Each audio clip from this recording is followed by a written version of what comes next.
presented by DNS Entertainment।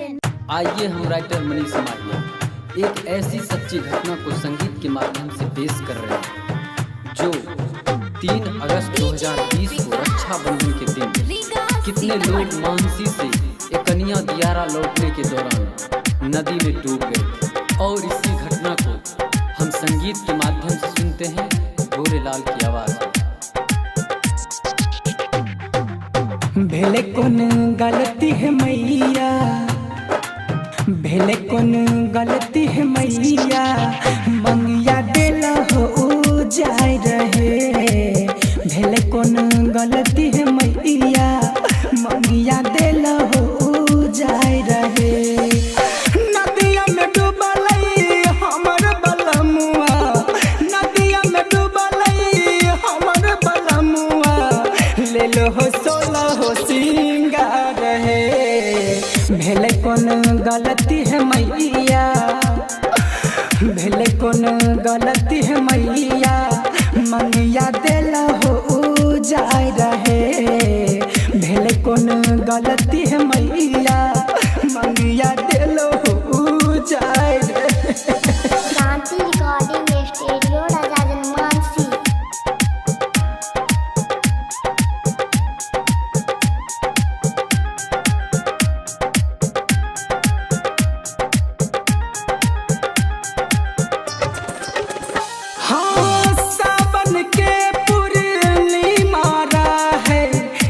रहे राखी बंधवावे हे मैया, गेल रहे राखी बंधवावे। कौन कसूरबा कल कहे मैया, घर तक दिलो नयाबे हे मैया, घर तक दिलो नयाबे। उठल जे नदी में लहराबा, उठल जे नदी में लहराबा,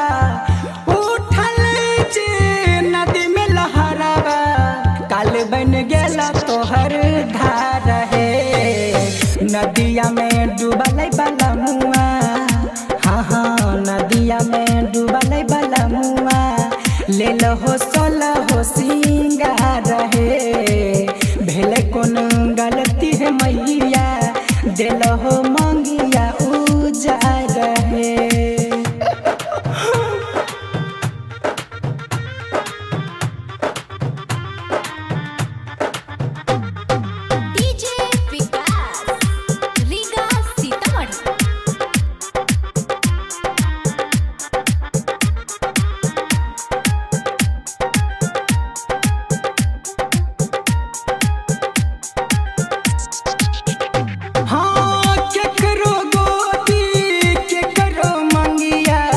केकरो घर उजड़ल हे मैया, केकरो घर उजड़ल। हाँ कान छ बेटी माई बबुआ, दुख बड़ा भारी पड़ल हे मैया, दुख बड़ा भारी पड़ल। गोरेलाल कहे छ मनीषबा, गोरेलाल कहे छ मनीषबा, गोरेलाल कहे छ मनीषबा, दुखिया पे करना विचार है।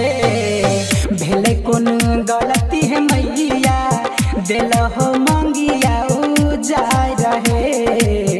नदिया में डूबल बलमुआ, ले लो हो हो सिंगार है। भेले कौन गलती है मैया, भेले कौन गलती है मैया, दिल हो मंगिया उजाए रहे। नहुआ में डूबल बलमुआ, हाँ हाँ नदिया में डूबल बलमुआ, ले लो हो हो